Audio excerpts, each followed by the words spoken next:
Michelle Reinen, who is a director with Wisconsin Department of Agriculture, Trade, and Consumer Protection, is our guest. So we talk about some topics to maybe keep some people out of a jam here during the month of May. How are you doing these days, Michelle?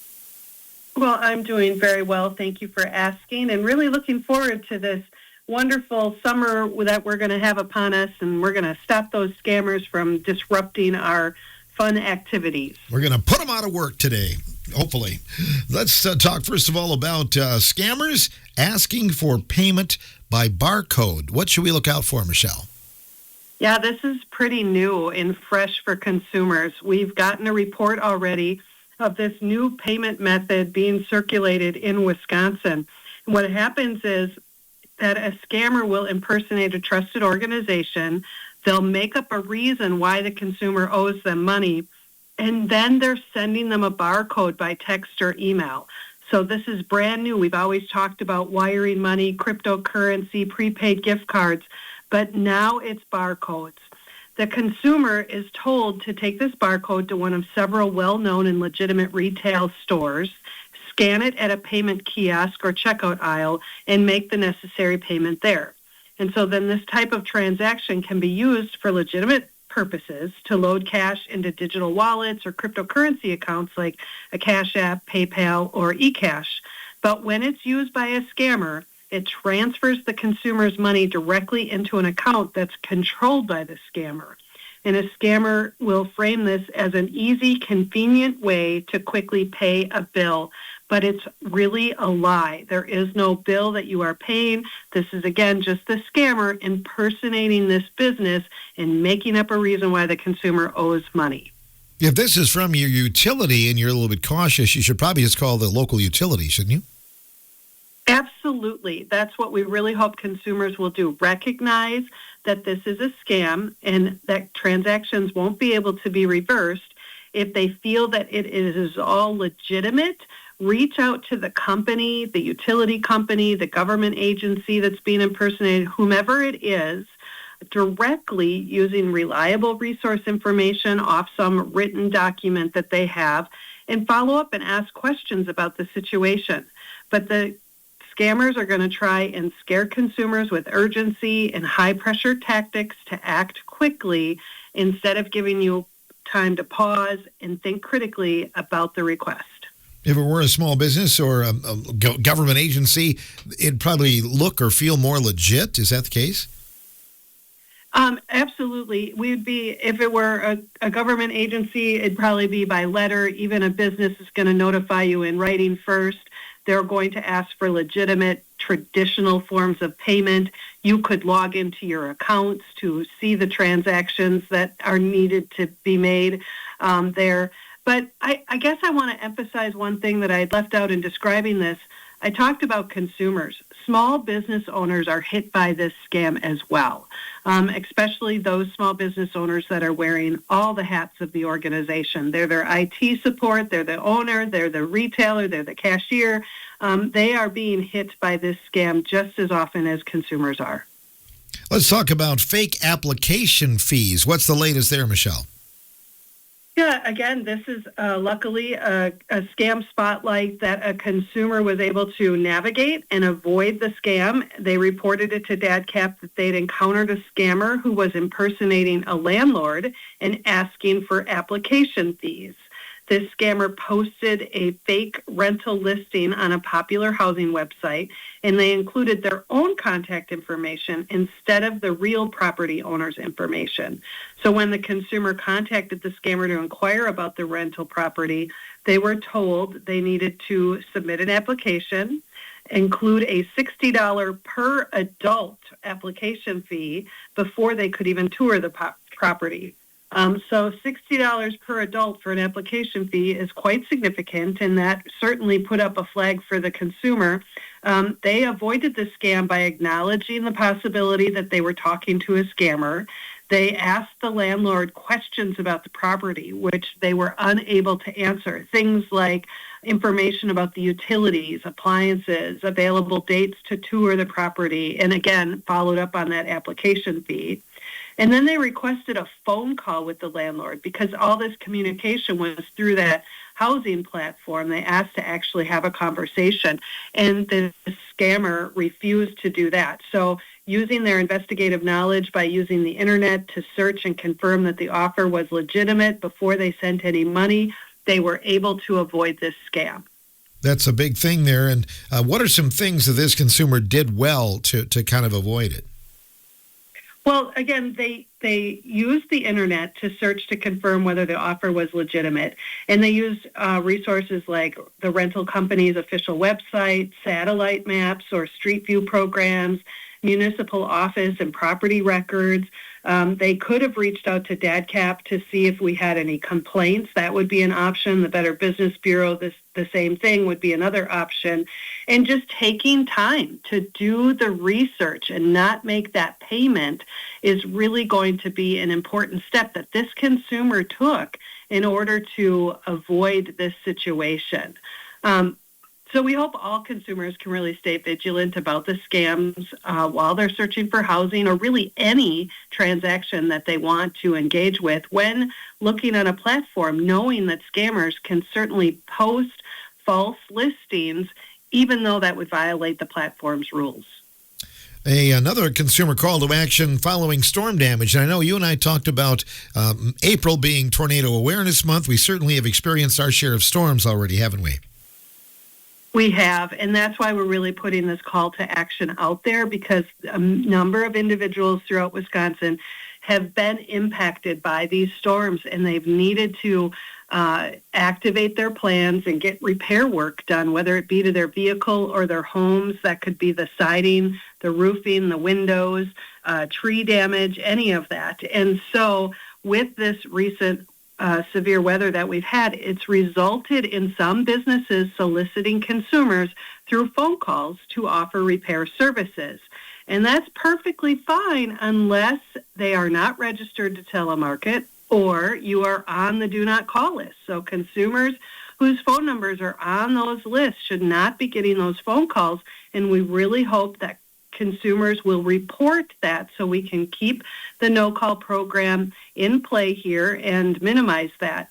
And this is really a reminder for consumers to add their number to the list if it's not already there, but remind them that a sales call or a text message making a solicitation is a violation of the Do Not Call registry, but that includes offers or appointments for demonstrations, surveys, evaluations, free estimates of roofs, windows, sidings. All of that is part of a scheme that ties to a solicitation of those goods or services, and they're not allowed to be made to consumers who are on the list unless they have specifically consented for that individual phone call. So again, anyone who's receiving these, we really hope that those get reported. And again, we've talked about it before, but local contractors are usually the way to go unless you have no other choice, right? Yeah, well, certainly, especially when we're talking door-to-door situations, local contractors, you making that phone call, deciding what the three estimates that you want to get are, talking to your insurance agents, friends, neighbors, who they use. You're going to see the signs in your neighborhood, and you can then be examining how they work during the day, how they pick up, and you could talk to that neighbor about how they followed through and how they were with to sign that contract and things. So there's a lot of activity going on in a lot of communities that you can evaluate firsthand and make your list for when you are going to need to turn to somebody. But local, that's going to be a great way to go. Product safety at garage sales. Now, I saw a whole bunch of signs out this past weekend. It is that season again, Michelle. It certainly is. I think this last weekend was the big opening opening sale, if you will, to introduce this season. And you can find those great deals and very unique merchandise. And we hope everyone has a good time when shopping. But we want consumers to remember the importance of safety of the products and check for recalls on any items they intend to purchase before they bring them into the house. And this is critically important when you're talking about children, but it can also be important for everyone in the household because some products could be recalled for fire hazards. And those would be items with rechargeable batteries or electrical cords. You really want to examine old tools that have electrical cords to be sure that they don't have any bad plugs or wires exposed, and evaluate that and take a look to see if there have been recalls on those rechargeable battery packs that can go with some tools and other devices. If you're talking children, you want to be looking for toys that could have chipping paint because that could be a sign of lead. Small parts are choking hazards. Sharp edges on old-fashioned metal toys can also be a problem. And then any type of nursery product that you're bringing in because maybe it's a second for grandma and grandpa's house or the aunt and uncle, be sure that those aren't products that have been recalled. And you can do that by going to saferproducts.gov. That's the U.S. Consumer Product Safety Commission's website. And you can search items by brand or product type, and you can get the whole list of different recalls that have been issued to be sure that one isn't going to be introducing a hidden hazard into the household. I know many thrift-type stores will not take as donations car seats and cribs and those kind of things because they're just never sure whether there's something wrong with them or not, right? Absolutely. That's exactly right. And the crib standards have changed over time because of studies and incident reporting. And with car seats, you can't tell by visual look all the time to know if it's been involved in a crash already.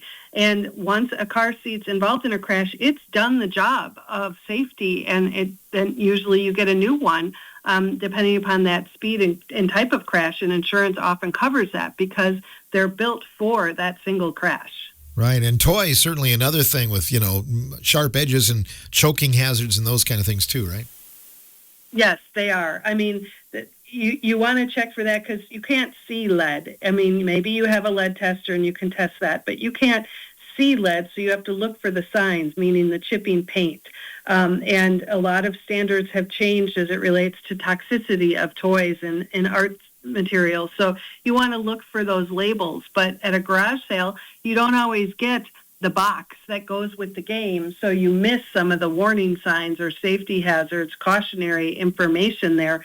And you really need to do the evaluation for yourself because you may not know that this item is intended for children over 3 years old as opposed to because of those choking hazards.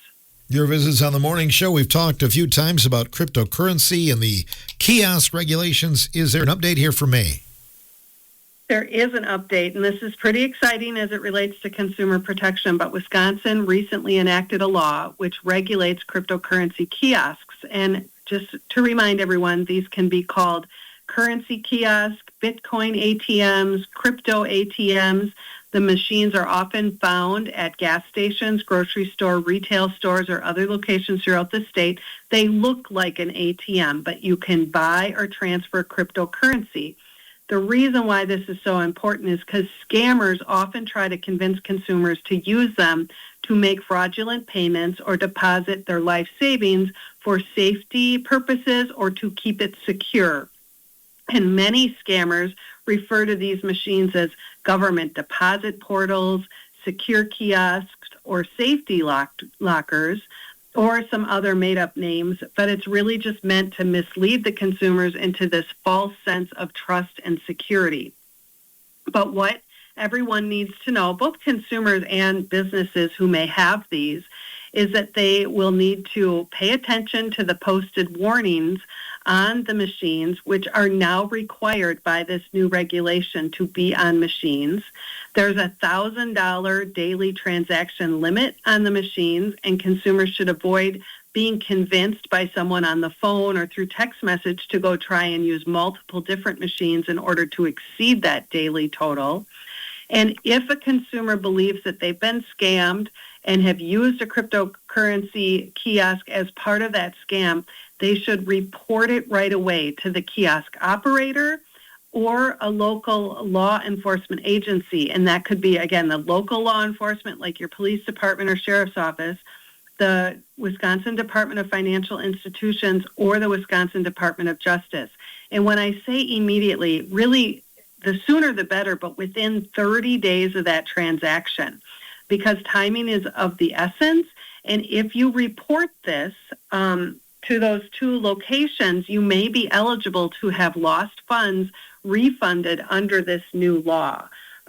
So we hope consumers won't be ashamed or embarrassed or secretive about any transaction that they realize after the fact was involved in a scam, and report these things in hopes that they can try and get their funds back. Well said. Thanks for the information this month, Michelle. We'll talk to you in the month of June. That sounds great. You take care. Michelle Ryan joining us from Wisconsin Division of Ag, Trade, and Consumer Protection on today's morning show here on WRCO.